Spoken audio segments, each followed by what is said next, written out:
ये कहानी एलन की जिंदगी की सच्ची कहानी है जिसे जॉब की तलाश है, इसीलिए वो अपने शहर से बहुत दूर एम्स्टर्डम आ गया है। एम्स्टर्डम में वो पैसे कमाकर अपने लिए और अपने परिवार के लिए घर खरीदना चाहता है। अब जब वो होटल आता है तो वो देखता है कि उसके ईयरबड उसके पास नहीं है, जिनकी उसे अपने ऑडियो सुनने के लिए बहुत ज़रूरत है। उसकी वाइफ का कॉल आता, वो पूछती है क्या तुम अपने होटल पहुंच गए।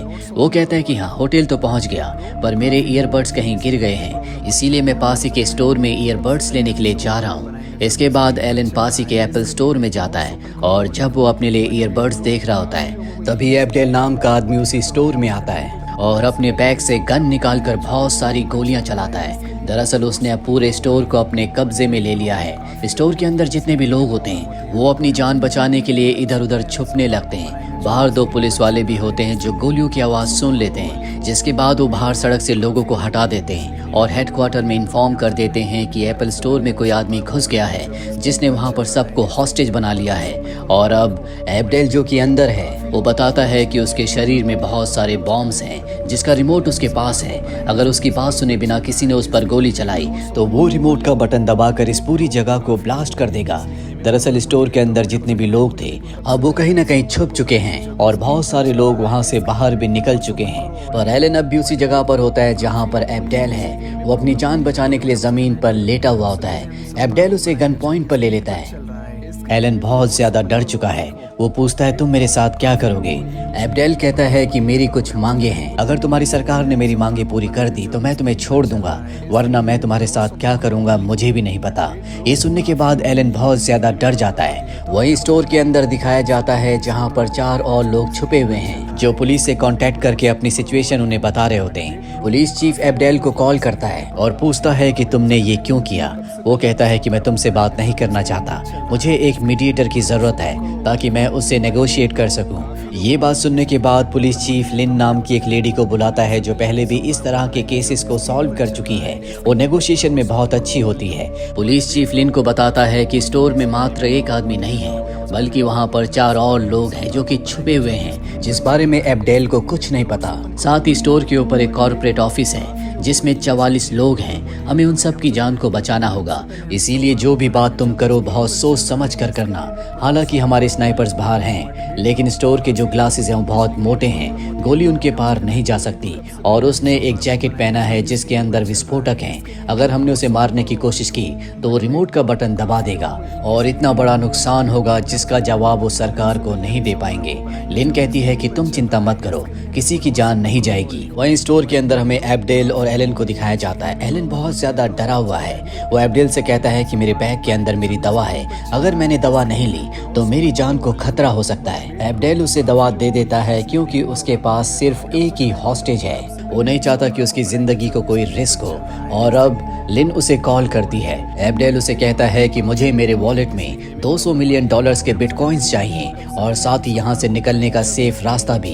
अगर तुमने मेरी डिमांड्स को पूरा नहीं किया तो मैं एलन को मार दूंगा, इस पूरी बिल्डिंग को उड़ा दूंगा।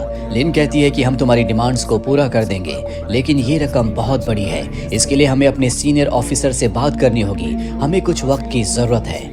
जो सुनकर एबडेल को बहुत गुस्सा आ जाता है। वो कहता है कि अगर तुमने मेरी डिमांड्स को पूरा नहीं किया तो मैं एलन को मार दूंगा, साथ ही इस पूरी बिल्डिंग को उड़ा दूंगा, मेरी डिमांड्स को तुम्हें पूरा करना होगा। इतना कहकर वो फोन को कट कर देता है। और अब एलन एबडेल से पूछता है क्या वो तुम्हारी डिमांड को पूरा करने के लिए तैयार है, तुमने कितने पैसे मांगे हैं। एबडेल कहता है कि वो जरूर मेरी डिमांड को पूरा करेंगे, क्योंकि अगर यहाँ पर कोई भी बड़ा हादसा हुआ तो सरकार गिर सकती है और लीडर्स को अपनी कुर्सी बहुत प्यारी होती है, इसीलिए वो जरूर मेरी बात को मानेंगे। वहीं स्टोर रूम के अंदर हमें 4 लोगों को दिखाया जाता है जो छुपे हुए हैं, जिसके बारे में एबडेल को कुछ नहीं पता।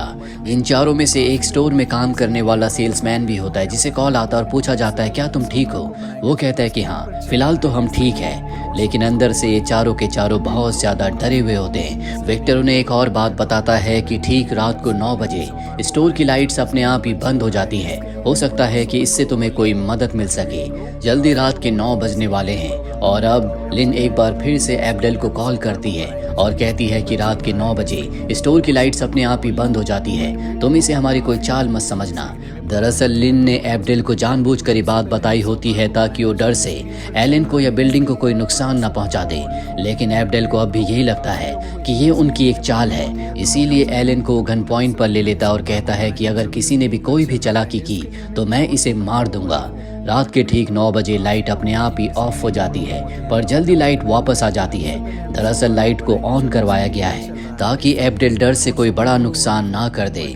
और अब एब्डेल अपनी और एलन की एक फोटो खींचता है और सोशल मीडिया पर पोस्ट कर देता है, जिसे पूरी दुनिया देख लेती है। पुलिस चीफ उस फोटो को वहीं स्टोर के बाहर जो बॉम्ब को डिसमेंटल करने का स्क्वाड है उन्हें भेजता है। वो देखते हैं कि फोटो में एब्डेल की बॉडी में जो बॉम्ब है वो असली नहीं है। इस तरह के बॉम्ब पुलिस वाले अपनी ट्रेनिंग में अपनी प्रैक्टिस के दौरान यूज करते हैं, लेकिन वो पूरी तरह से श्योर नहीं होते, इसीलिए कोई रिस्क नहीं उठा सकते। इनका प्लान होता है कि किसी भी तरह से ये बिल्डिंग के ऊपर वाले फ्लोर तक पहुंच जाए जहां पर 44 लोग फंसे हुए हैं। पर अंदर एब्डेल अब ज्यादा देर तक इंतजार नहीं कर सकता। वो लिन को कॉल करता है और कहता है क्या मेरे पैसों का इंतजाम हुआ? वो कहती है कि जल्दी हो जाएगा, तुम मुझे अपनी सारी डिमांड्स बता दो, तुम किस तरह का एग्जिट चाहते हो। वो कहता है कि पैसे जब मेरे अकाउंट में मेरे वॉलेट में ट्रांसफर हो जाएंगे तो मुझे एक कार चाहिए और खाली हाईवे ताकि मैं निकल सकूं। साथ ही तुम्हें वादा करना होगा कि कोई मेरा पीछा नहीं करेगा। मैं एलन को अपने साथ ले जाऊंगा। अगर किसी ने मेरा पीछा करने की कोशिश की तो मैं एलन को मार दूंगा। लिन कहती है कि तुम्हें चिंता करने की कोई जरूरत नहीं है, हम तुम्हारी सारी डिमांड्स को पूरा कर देंगे। वही अंदर स्टोर में जो सेल्समैन होता है, जो कि 3 और लोगों के साथ वहां पर कैद है, उससे बात करके कुछ सीनियर ऑफिसर्स को ऊपर जाने के रास्ते के बारे में पता चलता है और अब वो 44 लोगों को बचाने के लिए उस रास्ते से अपनी टीम को ऊपर भेजना चाहते हैं। हालांकि पुलिस चीफ ऐसा नहीं करना चाहता, पर ये ऑर्डर्स ऊपर से होते हैं। वही लिन को दिखाया जाता है जो एब्डेल से लगातार बातें करती रहती है और तभी एब्डेल सीसीटीवी कैमरा के सामने आ जाता है। उसका चेहरा दिख जाता है और उसके चेहरे से उसका असली नाम पता चल जाता है। उसका असली नाम होता है अमार अजहर, जो पहले एक बस ड्राइवर था। वो पहले भी कई सारी इलीगल एक्टिविटीज में पकड़ा जा चुका है। उसकी दिमागी हालत पूरी तरह से स्टेबल नहीं होती।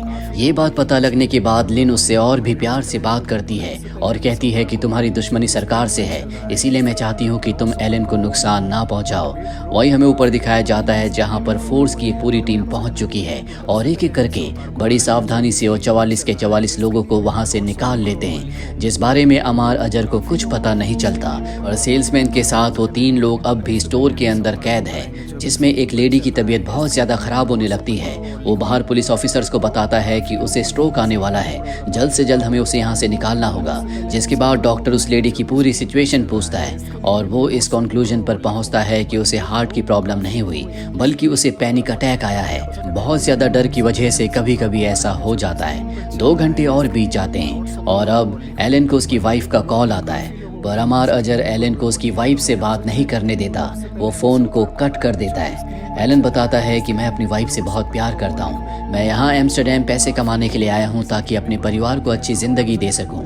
वो मेरी बहुत चिंता करते हैं। क्या तुम्हारे पास कोई ऐसा है जो तुम्हारी केयर करता हो?